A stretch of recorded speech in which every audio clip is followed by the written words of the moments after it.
How y'all doing? All right, so this is probably gonna be my last video for the day, but just wanted to make a quick video on the Luka trade. I didn't talk about the Luka trade. There's actually different elements of the Luka trade that I definitely want to touch on. Uh, so I want to get into this real quick. All right, so first and foremost, like many people, uh, my immediate reaction was, "This is crazy. Luka's a franchise player." Um, and Lakers always seem to get these superstar players and everything. I mean, can't really say much bad about Luka's career. He's five-time All NBA player. Uh, Made the finals last year. He's an unstoppable offensive player. So that is something that you obviously look at it and you're like, how could the Mavs make this trade? Uh, so I want to try to show people that even though Lakers, if everything goes right, probably will get the better end of this trade, there was an argument to support what the Mavs did. And I'm going to try to explain it. And I'm going to try to say that I understand. And in some cases, I feel like I understand why they did what they did. Okay.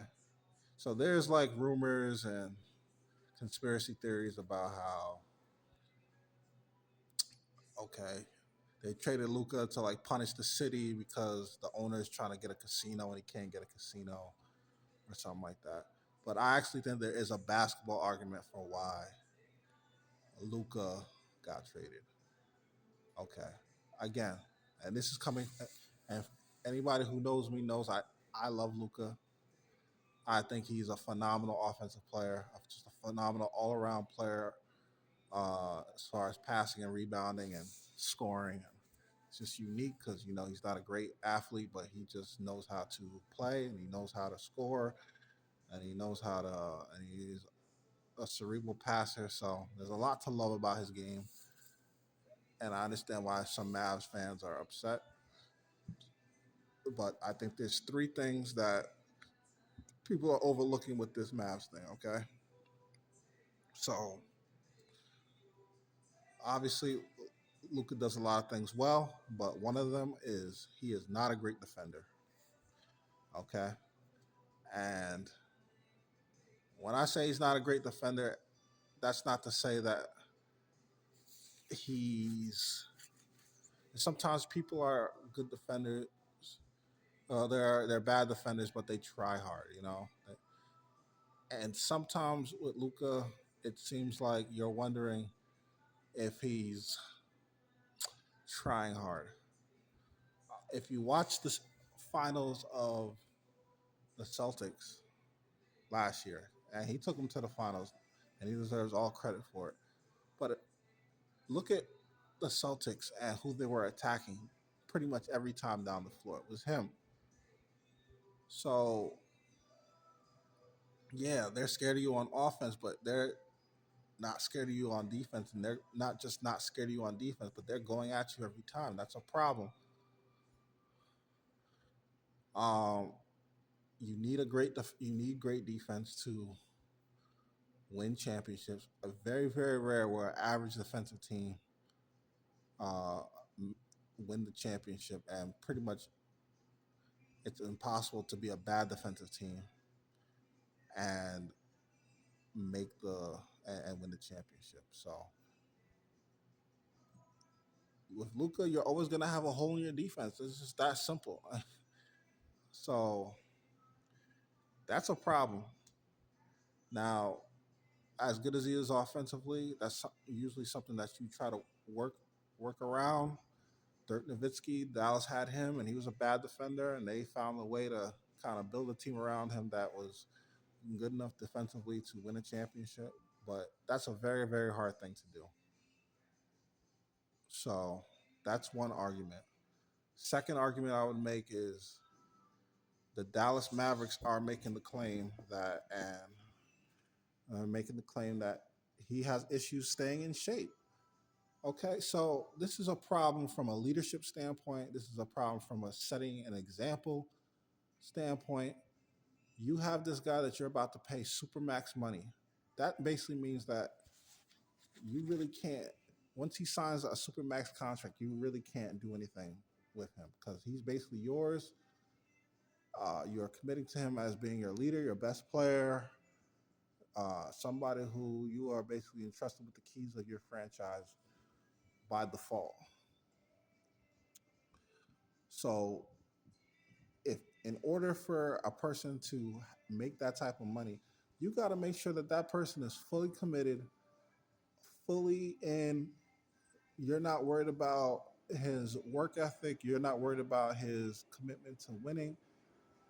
And how could you not be questioning his commitment to winning and whether he really wants it if he won't get in as good a shape as he needs to get in? Like you should not be having to tell somebody that you need to make certain type of weight. It's just something that you should never have to tell an athlete of his caliber to do. But yet they seem like they have to do it. So that is the second argument. The third argument is uh,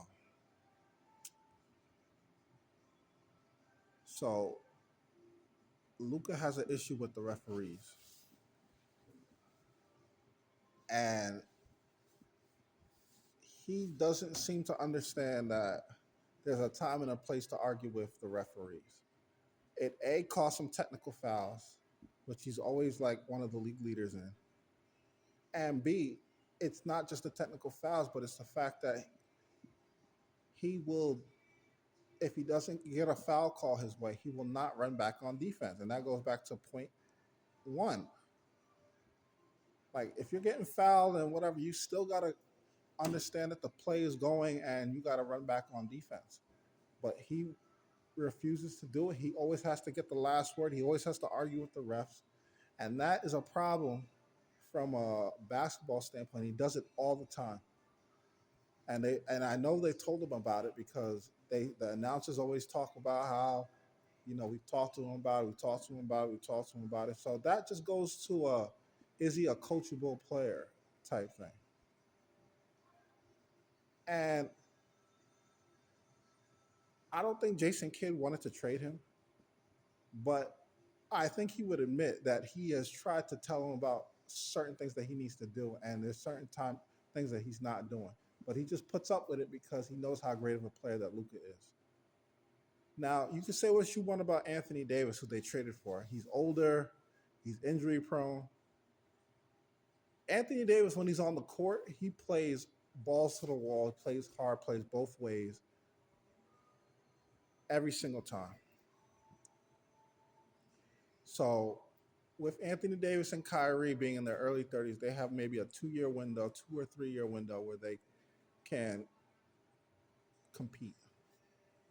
They don't have to overpay for Anthony Davis. He has his contract already. So it's like, okay, we compete for 2 or 3 years and we start this thing over. Find another so-called Luka Doncic if you could find him.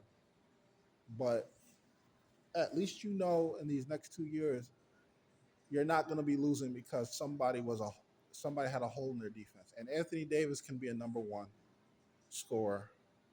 And they have Kyrie, so it's like offensively they should be fine. And they got a lot of good role players as they're showing. So honestly, these next 2 years they should be fine. Now the next 2 years, Luka will be 27 and the lead player for the Lakers. But if these three issues continue with Luka as far as his non-commitment to getting in shape, his terrible defense, and his constant whining to the refs to the point where it's hurting your team, there's not going to be a lot of players that are going to want to play with him. So that's going to be very interesting to see because I mean that's just something that just rubs people the wrong way. You know, you're supposed to be a team, and that kind of shows that you're not really about the team when you do stuff like that. Like a lot of people have offensive talent and do a lot of special things on offense, but what separates championship is they realize that you have to play some defense. You have to do unselfish things. You have to commit yourself to the team. And Luca gotta fix those things. And it's been 7 years, and these problems that were problems his rookie year have not been fixed his seventh year in the league. And he's just been getting, away with it with talent. Well, okay, like 25 turns to 30 real quick. And you're not getting in shape. You're not committing yourself to defense. You're not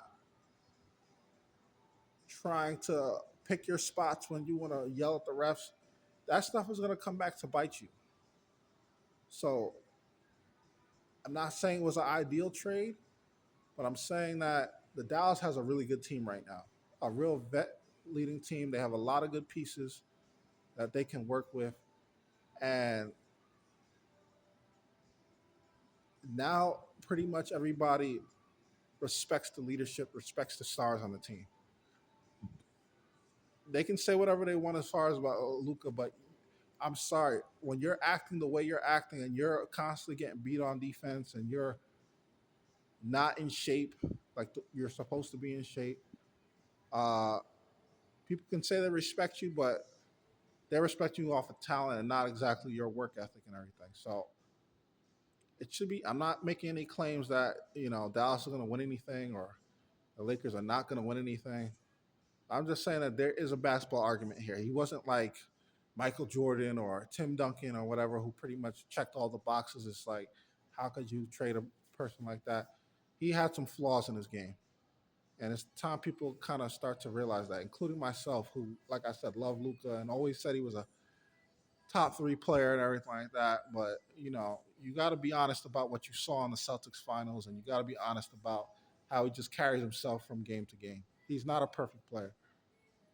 And I hope he gets better and proves Dallas wrong because that would be great to see that, it motivated him to be a better all around player, better leader, better teammate, and everything like that. But honestly, I don't know if he's going to do that because, you can't tell these players nothing these days. You cannot tell these guys nothing. So we'll see how it goes. But I wouldn't buy these like casino rumors or whatever. Luka was not a perfect player. He probably rubbed some people the wrong way. And yeah, it sucks that you could lose a player like that because you want him to grow and maybe become better. But if you're a GM, like it's not what it was 15 years ago when it was dirt. You got to pay these guys super max money now. So you got to be sure that this guy is really, really about what he's doing. And if he's not, you got to make a move. So I don't think this trade is as bad as what people are saying. I think Dallas is already playing pretty good. Once they get all their big men back, I think they could be a scary, scary team. So we'll see how it goes. Thanks for listening. Appreciate y'all.